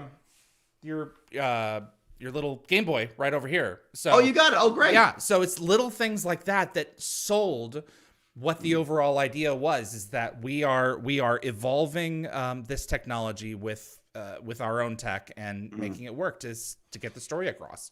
It's funny, talking about the props thing. Props is kind of one of my favorite things to talk about because I feel like we're at a point now with the I think it was like I can't remember, it was Coppola who said he's like the person he was most worried about is some kid in the basement making the next movie, basically, or the next Star Wars or something. The reality is now that cosplay is so far ahead of the stuff that we were having. I mean, the props on Stargate were amazing, but they would spend like $10,000 on like a little piece of plastic that had been molded to look like whatever, with a couple of lights in it and stuff. The fact of the matter is that this technology now with 3D printing and stuff, the props that I'm seeing built by fans are better than the ones that we're using on set in some cases. Yeah. I'm sure you've seen your Stargate being built Stargate in Europe, the Atlantis Stargates that's been duplicated. Stunning, absolutely stunning. I mean, look, I 3D print them myself. I'm actually looking at getting some. I've got some little what are they called? The Adafruit makes a little pixel ring that I'm gonna embed in. I have a little Stargate cam, my Stargate squirrel cam that I use on Tech Bandits. It's basically just a little Stargate 3D print. And it looks out over the backyard where there's an awful lot of squirrels. So, and it reminds the kids that I'm never on topic for long. So, and unfortunately, my wife was watching one episode. She never watches. And during the episode, a giant rat waddled by. So she was like, that's it. No more feeding the birds. We're done. So the squirrel cam has become a little less popular. Put the kibosh on that. No, Legends Memorabilia, they put this out, I think. Oh, wow. Like, it's been probably 15, 16 years now. And this was revolutionary at the time. Yeah. And now you can just 3D print these things. And as long as you put it on a setting where you have like a higher fidelity, they look just as good. Let me grab one. Let me see. I've got so squirrel cam here. Let me see if I got this. The master's laboratory. So this is squirrel cam, and basically, so there's like bits of thing you don't see this side of it, but you'd see this side, right? So you get this beauty, and the detail. I don't know how much of you can get, but the detail is just stunning. So I want to get some lights in on there. But then, of course, you got a nice wide angle lens. You get this giant Stargate in the foreground, and then squirrels. How can you lose? But yeah, I mean, this stuff is so, people were saying, like, how do I get into science fiction right now? And I said, honestly, like, I don't know if I'd be writing it, because the reality is everyone's been at home for like 8 months. The writing's being done. If you want to get into it and have some fun, start doing some cosplay stuff, start building some props, because they're going to need them. They're going to start building all this. There's going to be so much work for people building stuff for these things. And also, student films, any of that kind of stuff. We've got technologies now that can make them not only, in many cases, work. Like, you put a little Raspberry Pi or a little portable computer, IoT, Internet of Things stuff in there. All of these things can be like beautifully functioning, winky, blinky lights and all that sort of stuff. But not only that, you've got the VFX tools that are cheap enough now that you can make them look completely legit. I mean, it's you can do all of Star Trek or Stargate's effects now, and definitely better than we did in the day. Not because they were bad back then, but because they were, technology wasn't there. The computers weren't fast enough. The software wasn't there for it. That's exactly I'm so right. like that. I can't wait to see what happens with that stuff. It's going to be great. Martin Wood and I were talking a few episodes ago about the shots that he can achieve with drones now. Were just unimaginable, Before it was like, okay, line producer says, if we don't get to the crane shot in 5 minutes, they're going to have to send the crane guy home. Oh, light's gone. Nope, crane guy's home. Now we just fly this thing, and, you can program it for all these courses, and it goes between the actors and everything else, between like wiring and everything. And it's just, the shots that we can achieve are just amazing. Yeah, they're stunning. I mean, I would argue, though, that in the same way that, they overdid visual effects at the beginning, I think the drone stuff gets overused as well. Because the other thing you have to do when you've got a drone shot is they're noisy. Yeah. So you have to loop everything that everyone's saying. And all of a sudden, the acting takes a hit, right? So I don't care how fancy your shot is. If I don't believe what the people are saying, it's not, so I feel like it's definitely walking a line with that stuff. I remember having a discussion with Guillermo on Shape of Water. Yeah. And he was saying that he doesn't like CG. And I was like, okay, but here's the deal. I said, it's because you haven't seen, like, I feel like CG, he's like, CG movies don't generally work. And I was like, I think you need to go on the internet. You need to look at a few of these different things, because there's technology and effects out there that I think are as good, if not better, than anything that can be done physically. Although obviously the physicality of stuff, the being able to touch things, being able to actually interact with things. Again, you could 3D print some simple objects that can be then augmented with visual effects. Mm-hmm. I mean, it's spectacular, spectacular. But again, the drone stuff is interesting, because what I'm waiting for now is more automation in the film industry. We're seeing this because of COVID protocols. You can't have as many people on set. You can't have close proximity on the actors basically have close proximity to each other anyway. Unless you're with Tom Cruise's crew, yeah. Yeah. Well, it's funny. I actually tweeted in support of him, because I was like, he's absolutely right. If he gets sick, there are thousands of people out of work. Oh yeah, that's undisputed. Yeah. I'm sure I would have gone more than I would have McKay. I would have gone full McKay easily. But I feel like I'm looking forward to seeing what's going to happen with, these cranes that used to cost $100,000 to have like motion controlled cameras. I mean, I could do that with, Obot can do that. I can have Obot do exactly the same moves over and over again. I stick a GoPro on it. I've got motion controlled cameras. I'm talking to a company called Haddington Robotics next week that have this 3D printable giant arm that is so precise you can actually do 3D printing with it. And it's like under $1,000, and it can, you put a camera on that and you've got a motion controlled arm. I mean, like, it's brilliant. I cannot wait to see what's going to happen with this stuff. Even in live stuff, you wait. So you start now. You've got a few props in the background. You're going to have so you're playing with stuff with OBS. I've seen some really cool opening title sequences and stuff. What did you use for your stuff? OBS is what I use, but like for my title sequences and everything else, I have a friend of mine, Bryce Orrs. He's French, and he built all of our content. That's So beautiful. all the interfaces and everything else they're just as good as anything that was that was used on Atlantis, as far as I'm Absolutely concerned. beautiful. You have to So put me in touch because I absolutely love it. I can put you in touch with them. Absolutely. Yeah, it looks gorgeous. Sure. Those, what is it with the French and their damn VFX? They're amazing at this stuff. I don't know.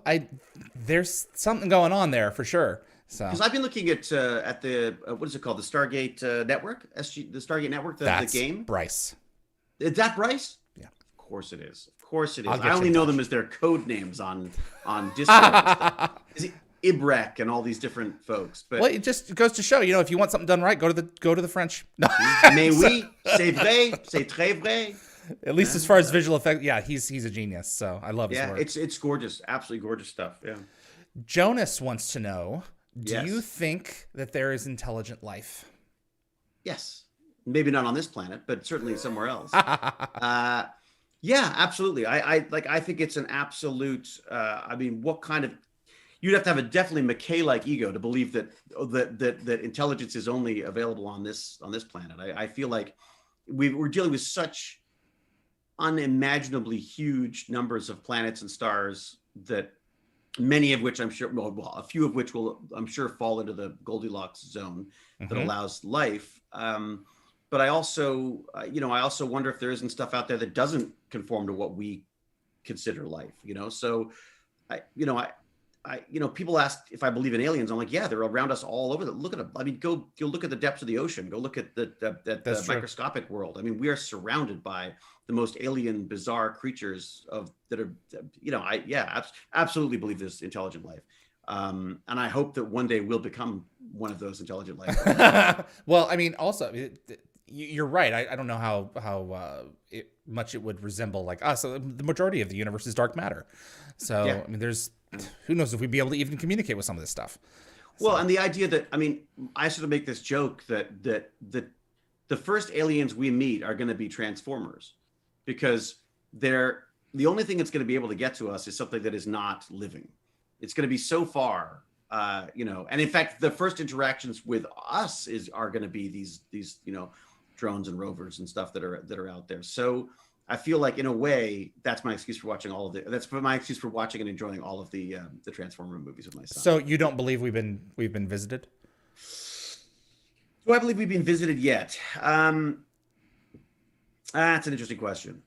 I don't think so. Okay.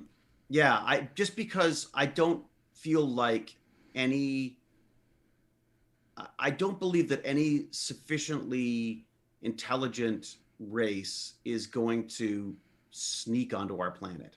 You know what I mean? Like, I just don't feel like, if they've got to have the technology to not only get here, they've got to have the technology and the understanding to not, to not terrify us in some way, shape, or form. Yeah, I just don't feel like it's going to be. I imagine it would probably be a small mission, I suppose. You're not going to send a giant ship of people right away. But I just don't. I feel like we would know.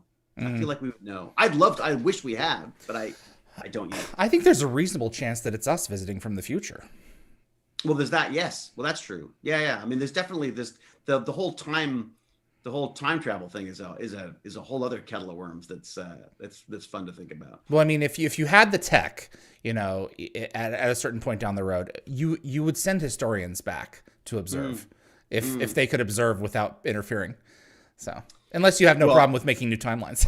Exactly. So if we're going to go down that road. Well, and that's the other thing is, like, I mean, so are there parallel universes where that's happened? Of course. I mean, I'm sure that if that is the way that the universe works, I'm sure it's happened. But I don't feel like, I don't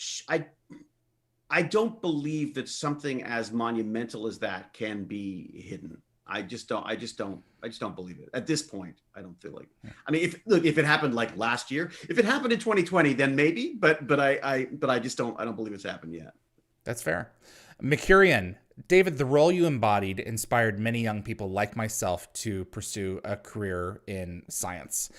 Before I ask the question, Then my work is done. That has to be one of the most rewarding aspects of. It is absolutely. It's the best compliment you can give me. Can never get over that. That you helped to shape people for the better. So, well, and the irony being that Rodney, a high school dropout who couldn't get himself through, just couldn't bear the thought of sitting in a classroom any longer, could do that. Yeah, honestly, that's the best gift you could get from this, honestly.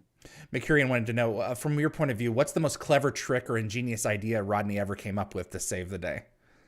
Well, that's a good one. God, David Nykl was I think saying probably coming up with the idea that Amanda Tapping was in the ship with me. I think that was probably the most brilliant thing.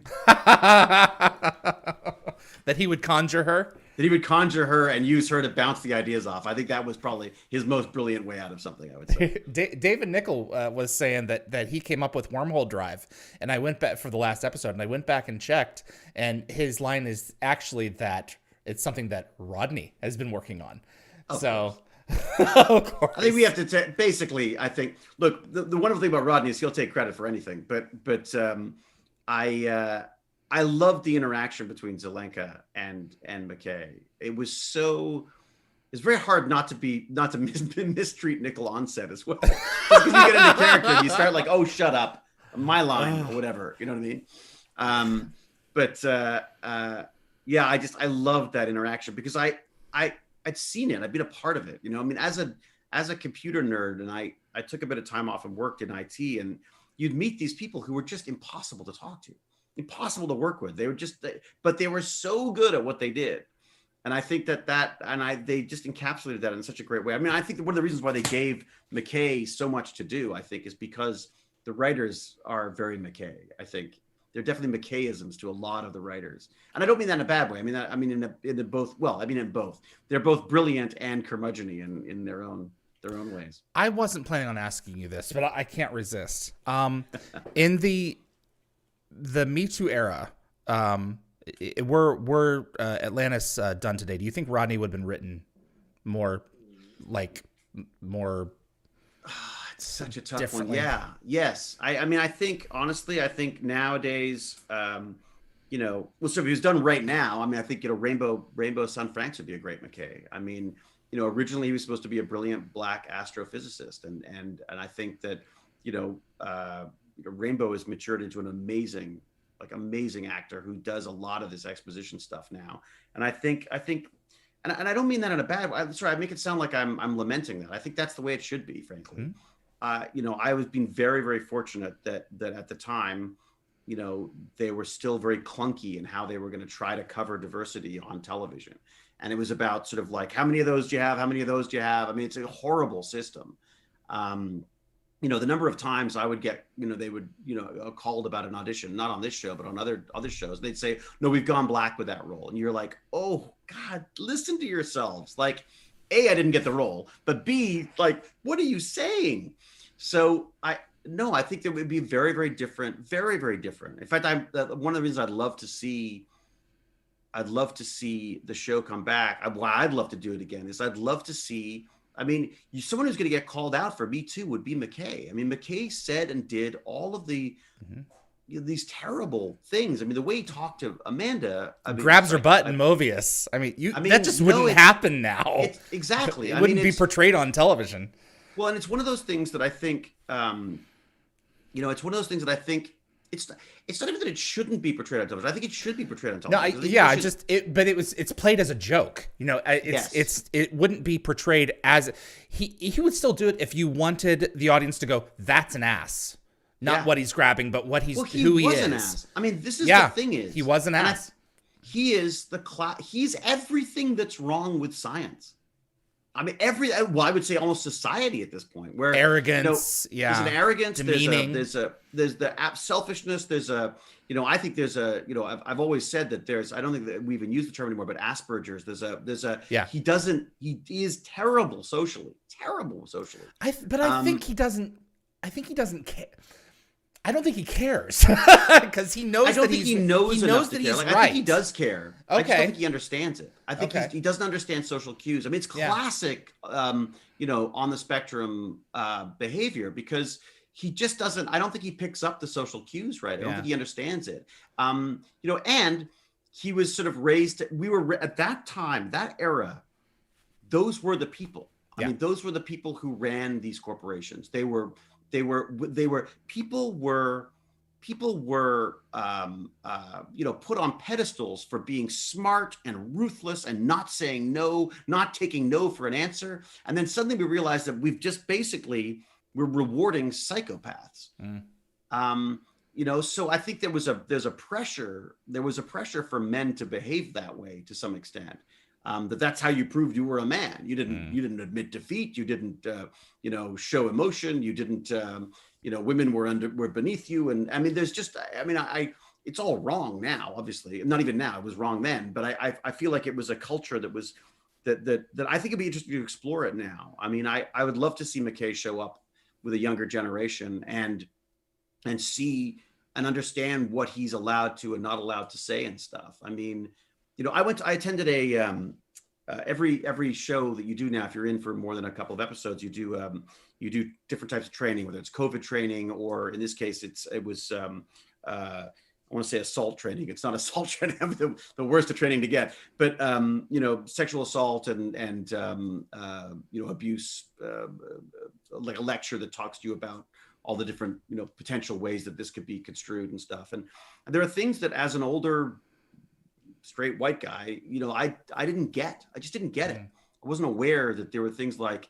one of the classic jokes that people used to make on set would be about like, well, I can't say that anymore. And I was like, and what they're saying in these conversations now is that you can't say that. That's like saying you want to say that, but you can't. Like, it's not, there's just so many things that are built into the way there was sort of like simple, easy ways to get a laugh on set that you cannot do anymore. And I feel horrible about it because I realize that there's stuff that's happened over the years that I should have said things about that I didn't. Well, being aware is the first step. What was that? Being aware is the first step. Yeah, it is. But again, I think there's only so much patting on my own back I can do on that stuff because I feel like there's just truly like the Black Lives Matter stuff that's come up recently has been sort of startling to me because I realized that 30 years ago, I watched a video of Rodney King getting the crap beaten out of him and thought, oh my God, what a terrible situation. Well, that's blown the lid on that. Done. Off we go. 30 years later, I see a video, of the poor man being killed. I mean, and I go, oh my God, because of where I am in the world and the color of my skin, I've been able to not even realize that this was still an issue. I was shocked. And, I'm talking to friends of ours, who are like, I have to explain to my kid that he's Black. And even though he's 13 years old, he's not that cute, silly kid anymore to a cop with a gun right now. You know what I mean? Like, and I'm like, what? Really? I was like, in this neighborhood? She's like, this neighborhood, this country, this like, and I'm like, oh my God, I literally had no idea. Not that that's an excuse. But I literally had no idea. I thought these were like incidents. I didn't realize this was systemic. I mean, it's shocking to me. So anyways, that's right. I totally off. No, I understand. It's just, but it's a fascinating thing though.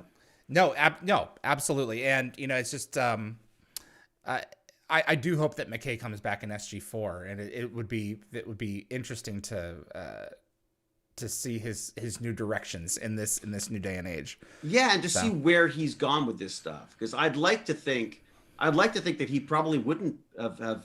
I don't think still would have picked up on a lot of this stuff. I think he'd be very resentful about this stuff. Well, in fact, I wouldn't be surprised if his career has been marred by a few incidents. Which could be interesting as well. I mean, there's a lot of interesting stuff there, I think. Well, I would hope that Jennifer would have helped. Exactly. Tame a lot of that. If she stuck with him. Do you think she would have? Do you think that was? I wouldn't have. Kane gave me 15 minutes when I got home to lose McKay or lose her. That's right. So. Snapping your fingers and pointing. That's right. That was it. I had to stop the snapping.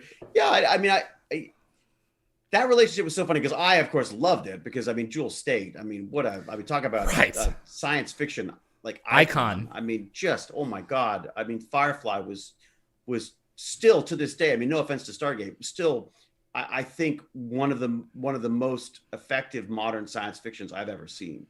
I couldn't get over it. The character development, everything. It was gorgeous, and of course, so is she. But I definitely struggled with the romance stuff. I find it, I feel like it's, again, it sort of harkens back to the to the 80s, 90s television, doesn't it? Where people have to partner up, and and I feel like the wonderful nature of what could happen is always marred by what does happen, if that makes sense.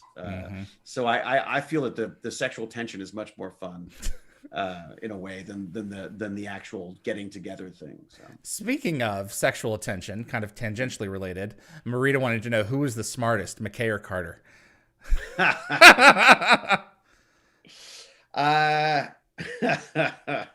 I know what I would say, but I also know what McKay would say as well. I mean, McKay obviously felt. I think McKay felt threatened by Carter. Oh, unquestionably. Yeah. So yeah, I don't know. I think definitely McKay. Well, I can't bring myself to actually say it. The argument that I always make is that we as humans, we only have so much bandwidth. Yeah. And Sam had a lot of focuses in a lot of other areas too, and was arguably much more human in terms of like her human. So I think McKay was just a lot more raw data, and it had more raw data to just mine from, and that's what his focus was. So I mean, all things being equal, I would probably think that McKay is smarter, but I mean, if we're talking but we're not like a better human. That's the difference. Certainly not. So yeah, I think, and I mean, the other thing is, I think I would talk for 3 pages about stuff that then Sheppard could reduce to a couple of sentences or a grunt. You know what I mean? So I feel like there's who's smarter at what? You know what I mean? Like I feel like one of the beauties of Stargate, both SG-1 and Atlantis. I can't speak too much to Universe because I didn't watch as much of it, but I felt like they. We each had our niche. That was the beauty of it. Everyone had the areas of expertise, and they crossed over in places. But I felt there was the competition between. I think who's smarter. I think we pushed each other to be smarter. Yeah, I think that's true too. The beauty of the competition. I think that element is, and it's so true because that's such a nerdy thing to do. Like no one wants to be wrong. Everyone wants to be the smartest kid in the class, but or at least respected. Yeah. Yeah. So, and I mean, that was the wonderful thing about McKay's sort of travels through Stargate was that he came in as a guest star who was just odious to some extent. This really sucks. Basically. And then they had to we sort of got to explain why he was like that. Right. Exactly. I loved that. I thought that was just so clever the way they did it. And then showing up on SGU, I was worried about how I was going to work in that world because it was such a serious science fiction world. And again, I thought Brad just did a beautiful job of managing to keep McKay, but take away, just maybe harden the edges a bit again so that we could get so he would fit in this world. You know what I mean? So he didn't just show up and start looking like a clown, in this. No. Yeah, it has to fit. Claire wanted to know the whole the shrine scene with Sheppard and McKay on the pier was heartwarming and lovely. One of my favorite scenes from the show as well. Yeah, it's great, isn't it? The last I loved our stuff. It was terrific. How you guys were really, I know Joe was really trugging them down. The last line, "You're a good friend, Arthur." Was that improv or was that written by Brad? We did a bunch of different ones. I think I'm pretty sure if it wasn't Arthur, it was a different name. I think it was definitely scripted. But every time we did it, we would try to come up with different names, basically to get each other to laugh. So there were a number of ones I think that were a little less user friendly than Arthur, I'm sure, that came up. Yeah. It's funny. There was every time we did scenes together, Joe would sort of turn to me and go like, "They should do more of these." I'd be like, "Yeah, totally." Because what I need is more freaking talking. But it was just, I loved that interaction because, there was, McKay had such a man crush on Sheppard. Like he so wanted to be that guy. He idolized him, You know? Yeah, Yeah. absolutely idolized him. I mean, he in his head, I think McKay saw himself with that hair and the guns and the like he's like in it like he thought. I think he thought that eventually he was going to get there. You know what I mean? So The comparison is often made that Carson and Rodney were probably the best of friends. I would argue that Rodney and Sheppard were best friends. I would go they were Rodney pretty and Sheppard. tight. Because I go Rodney and Sheppard too. Yeah. I feel like because I felt like McKay had this wonderful sort of dismissiveness of sort of biology and medicine, but I feel like Beckett was probably his best friend, but in a weird way, in that way that friendship is, you don't sort of realize that. Yeah, I think McKay would still consider Sheppard his best friend because that's where he saw himself, right, in terms of like where you're striving for. Absolutely. Yeah, because your best friend, you just take you basically take your best friend for granted anyways, because he's your best friend, like, you know what I mean? Like it's that. So I feel like there was definitely that there, and also I think Beckett showed weakness, and McKay never understood that. I think that was fair. That there was a lack of respect, I think, of that aspect of Beckett. You know what I mean? Yeah, a vulnerability that McKay was like, come on, man. You know? Yeah, and McKay had the same vulnerability. He just was never going to admit it. That's the distinction. Yeah. Chris wanted to know, is there anything you would change or add from your time on the show? You've been rewatching these episodes with the family. I mean, anything that you look back at, like, you know what? Wish I could have done that differently. Or, you know what? Knowing what I know now with how we've gone, forward in time, this would have been cool. Well, look, the one that I really feel like I missed out on was the evil McKay. I really, I just assumed that at some point an evil McKay was going to show up. You know what I mean? Like, it just seems like this perfect, like, nemesis sort of thing. But so that I'd love to have seen something like that. To have played him funny evil, or like serious evil. Or like serious evil, like get to do some like serious evil, because like McKay, a truly evil McKay, would be. He's like the master. Like, you get to basically that's what I think. I just want to play the master from Doctor Who.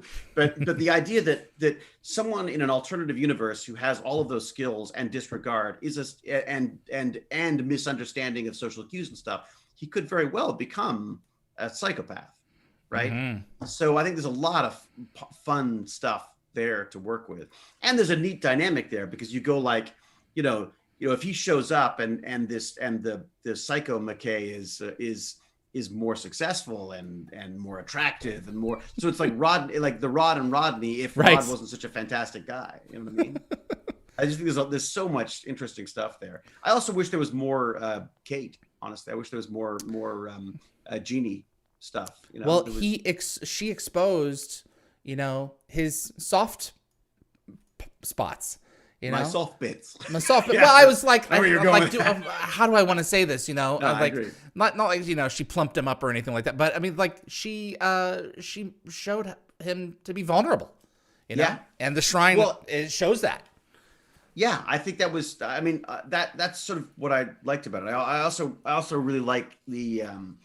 I like the exploring of a family dynamic like that too. I think that's always kind of fun, because it's something that a lot of people can understand. I get a lot of people coming up and going like, hey, you and your sister, that's what we're like. My brother's a jerk too. I'm like, what? You mean you're? Yeah. Kem Tuganli. I believe I'm mispronouncing that. I apologize. It's using characters. That's what I do. I butcher all the names. Right. I am a physicist because of Rodney McKay. Sweet. I wanted to know, do you think that McKay could have solved the master code on Destiny? Yes. I would think so. Of course. You give him an episode, I'm sure he would have worked it out. Again, it's so weird, because I feel like, because Universe was such a different sort of tone, I feel like, there was more weight to those kind of questions on Universe than there were on Atlantis. You know what I mean? So I think there were elements of it. It's funny watching some of the stuff with Baz again now. Some of the Wraith stuff was really interesting, like sort of almost this sort of eugenics kind of stuff, this biotech side of things. I mean, it's so weird how, that was completely before CRISPR and all this kind of the genetic stuff. Well, not before the genetic stuff, but before it was sort of more mainstream. they definitely dabbled. You could see them sort of like dipping their foot in the giant ocean of creepy science stuff. But and the morality of whether of what do you do with it? We've got a captive wraith, and we experimented on him. We starved him. There's so many things there that I think were pretty, yeah, there's an edge intense to that. Yeah, I would say so. Yeah, but again, I think solving the Destiny problems would be such a different thing than it would have been on Atlantis. I think. I mean, on Atlantis, I feel like we would have it'd been like maybe a 3-parter, and I think we could have sorted that out. Kyle wanted to know, what was it like filming the scenes with Jason where Roman would keep trying to beef up McKay's confidence, whacking him with a stick? Jason is like this. I used to joke he's like a giant Marmaduke dog. What are they? It's like a giant Great Dane puppy who hasn't grown into his paws yet. And we were absolute opposites. Like absolute opposites. I mean, as people, forget even his characters. We were just, as people, he was like this weird hippie freak as far as I was concerned. But I just loved him. We just got along in this very odd way, just an absolutely lovely guy. And I just and strangely and an artist. I mean, like truly an artist in a way that I don't think I even really understood back then because I had no time for it. Whereas now I'm a little older and I find myself, sitting down with a guitar with my son and stuff, and I keep appreciating. I should have freaking learned guitar with Jason. You know what I mean? Yeah. Instead of just going like, "Shut up, I'm learning lines," I could have been, because God, freaking guitar all the time. Jesus. Summer, what was it like bantering with David Nykl? And it's great. Any ad-libbing with him? No, because I couldn't understand a word he was saying. So, I think it was almost competitive. I mean, I think it was it got to the point where it's like, aha, you screwed up. You know what I mean? Like, it's like, so it's, but as I say, I think there's a horrible tendency as well to start treating, if you're doing a scene where you're just being so horrible to people over and over and over again, I think you tend to get snappy with them on set too. So poor David, I mean, he had sort of he did all right for himself, I suppose. But it was it was one of those roles that could have shown up once, and if it wasn't done well, no one would have noticed he never came back. You know what I mean? But he did it. He did a great job, and I think Martin Wood should get a lot of credit for that too, because Martin Wood was big, kept saying, "Go work lines together. Go work the lines together. Go work the lines together." And Nykl was pretty relentless on that too, because normally I'm like, "Oh, shut up! I'm learning my lines." I like to do it by myself, so I'm not big. I don't like, I don't work well with others. So it was good that he sort of forced the issue on that, and again, it became an amazing dynamic. Like, I would not want to work for McKay. No. Redux, whatever. Redux wanted to know, what were your thoughts on Stargate Extinction? Did you read the script that they had written? Did you take a look at it? I can't remember. Was it the last Atlantis one? So that was going to be the movie. I don't remember. I was in such a bad state of mind then. I mean, we'd just been canceled and stuff, and I was like, I don't even know if I got through the whole script. I was like, I was so sort of. I was sort of like angry about it all. I was like, why, because we didn't even say goodbye to each other because we thought we were going to be doing a movie. And again, I'm not blaming them for it. I mean, they didn't know either, but we really thought we were going to go and do a movie in a few months' time. So, to this day, I've never really said goodbye to a bunch of those people. So that's sad. Yeah, I can't. So I honestly don't remember. I remember getting a copy of it. And I can't remember whether I actually read it or not. Like I truly don't. I don't remember. Understood. So. Well, if we can get this fourth one off the ground, I think it's just a matter of time before you'll make an appearance. If we can get it off the ground, so we have to rally the fans. I'd love to, but I understand either way. I also feel like it's been a long time. I mean, I think you do want to. Like it may be time to reinvent, but I feel like. If we look at what Star Trek's been doing and the way they've approached it and stuff, I think there's some really fun ways in there. But again, I think the biggest issue is they can't treat it like a product, and I think that's a holdover to the old days of television. I think they really need to there needs to be a reason why they're doing this now. It's not just to pad bank accounts and stuff. It needs to be because they've got an interesting story and a perspective to take on this stuff, because there's so many options out there, look, I would love, honestly, as much as I would love to see a new series, I'd love to see a proper game. Playing that RPG game the other day, I guess it was a while ago now, isn't it? But that was, what a great experience. You know what I mean? Like because there was a community to it. There was this, the way Wyverns created this kind of episodic approach to the 5th edition D&D stuff. And again, I make nothing out of saying that. I'm entirely there because I wanted to get back into D&D. I hadn't done it for years. I hadn't done it since I had my Commodore 64 be my dungeon master. So it's been a long time. But since then, I've started playing D&D with the Tech Bandits. This fabulous guy called James Gurney, who's a virus scientist, and by day and by night, a dungeon master.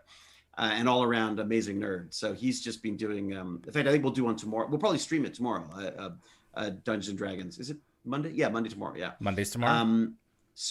Because the other thing is, what's great about Dungeons and Dragons, whether it's a Stargate one or just regular old Dungeons and Dragons, is that, it's the art and imagination side of the science technology stuff. You know what I mean? Like, I think you get kids imagining stuff and problem solving and working together, or not, as the case may be. It's just I think it's a great learning tool, something like that. But so I would love to see, why the heck don't we have a massively multiplayer online version of Stargate? It was called Stargate Worlds, and it got canceled. I know. And you and I can talk privately about that. It's so frustrating. Boy, was it. So frustrating. Is there any of it available anymore? Any of it? It's just. No, it's there was a piece of it that was available online as a first person or like a third person shooter, but it's gone now. So it's just a shame. So yeah, because that seems like, in a way, you want to bring in a new generation of Stargate fans. Then if you can do it through a game, that'd be amazing. Completely. I'd love to see them develop different sort of venues for this kind of stuff. Look, even this, doing the Dial the Gate and stuff, I think is a great sort of way into another Stargate as well. You know what I mean? Like, we talked about for a while there was, I can't remember, I guess when they were originally doing the Stargate channel, when they were going to do more of that stuff, talking about like doing an edugate where you could take Stargate episodes and mine them for science, for STEM stuff for kids. I wanted to do that. Because that's how, with Doctor Who aired on PBS here. So in order to be allowed to show the show on television, because they had an educational mandate, they had to add a chunk at the end that was either a scientist or a sci-fi writer talking about the science of Doctor Who. And what that did for me as a kid was it bound science and science fiction together in a way that was never broken for me. Anything that we had on Stargate or that I saw on Doctor Who, I felt you could create yourself, and the tools and technologies that are around today allow for that. So I'd love to see them maybe repurpose some of the stuff that way. I do want to expand this show going forward. If we can get a big enough audience, I really do want to do a Science of Stargate kind of segment with Mika and with you and a couple of the others. Oh my God, that'd be great. Mika's fantastic. She is those of you who don't amazing. Know, Mika was the one who did all the equations that I then pretended to fix on the chalkboards and stuff. Well, it's my intent for 2021. So if you want to be involved in that component of it, I would love it. So yeah. There's definitely, because the Tech Bandits thing is really, it is like, it's my world when I'm not acting now. If it's not, there's a family and a dog and stuff. Well, yeah, but still, that's your release. So I love it. I absolutely love it. And it's like science fiction to me. Like, I got robots. We live in a world where I can have robots in my basement. It's still blinking at me, man. That's so trippy. Exactly. Isn't it creepy? Yeah, it's so weird. That's cool. It's the future is limitless. We just have thank you for doing this. I think it's. Look, I think it's just I think it's a great idea, and also I just think it's really fun to just be able to kick back and talk about it. Absolutely, my friend. It has been too long, and You created a role that has inspired so many people, and that you are continuing to pursue content that continues to inspire young minds, old minds, white minds, black minds. No, the whole kaleidoscope of humanity. Anyone who's interested, that's so cool. So I really appreciate you taking the time. Oh man, no, I wouldn't miss it. I'm sorry it takes so long to schedule anything with me. No, you're good. We made it happen. Yeah, but well, we should do another one. We'll have to do like we'll do like a recap. I feel like I took us off topic so badly. I think it was an excellent hour and a half, and I do think we scratched the surface on some things, but I think that there's more to come. Yeah, let me know because I'd love to do it. So and it's at the least again, I always come back to the fact when I was like, how do I know more about Stargate? And they pointed me straight at Gate World, and that was my database of Stargate such a information. Privilege to know that we were playing a role. So that I butchered your knowledge. You know what? No, please, my friend. You have a great holiday and a great New Year. You too, man. Stay safe. Be well. Yes, everybody, enjoy. And as I end my stream, huzzah! Bye-bye, and then David. she usually attacks me, but that's beside. Oh, wait, I didn't show you something. Wait a sec. Check this out. Okay. So I salvaged a few things from SGU when they pulled it down. Okay. One of them was this chair, this ridiculously massive chair, which I've had struggled with ever since to sort of move it from room to room and stuff. The other day, I pulled it apart to play with it to try to fix some of the electronics and stuff in it, and realized when I leaned on it that the foam had disintegrated. Oh. So basically, it just fell apart. And I thought, I'm not letting that. That's not going to stop me. I'm going to salvage some of the parts. And so, is it plugged in? So check this out. Okay. So I have the back piece. Ah! I attached it to my own chair, including, I'm not sure if you can see this, and I have an air compressor, but I'm not going to do it because my fear right now is it will remove parts of my anatomy that I'd like to keep right now. Yes. But this sucker is actually pressure controlled and lights up.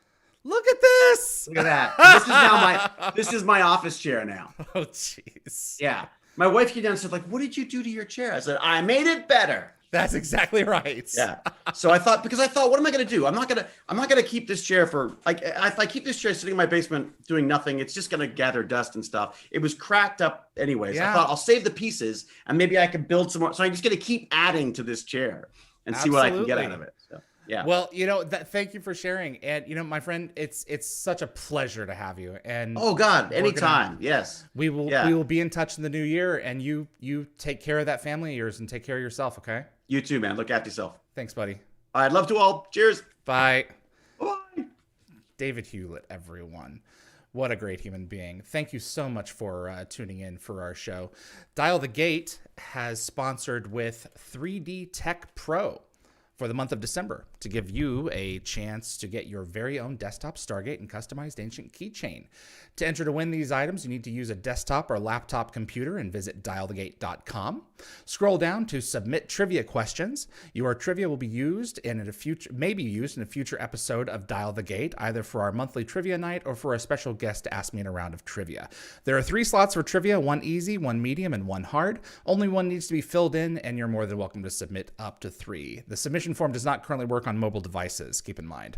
Your trivia must be submitted on or before January 1st. If you're the lucky winner, I'll be notifying you via your email right after the start of the new year to get your address and what word you want for your ancient keychain. And be sure to check out our partner's website for more Stargate-related merchandise at 3dtech.pro. We have Stargate art real quick before I bring Jacqueline in for our next episode. And of course, it is going to be themed from McKay. This is The Shrine by Emily Parnell. 2 watercolor studies I did for a season 5 episode of Stargate Atlantis, The Shrine, a great show. Watercolor, micron pens, poster, paint, Sharpie, gel pen.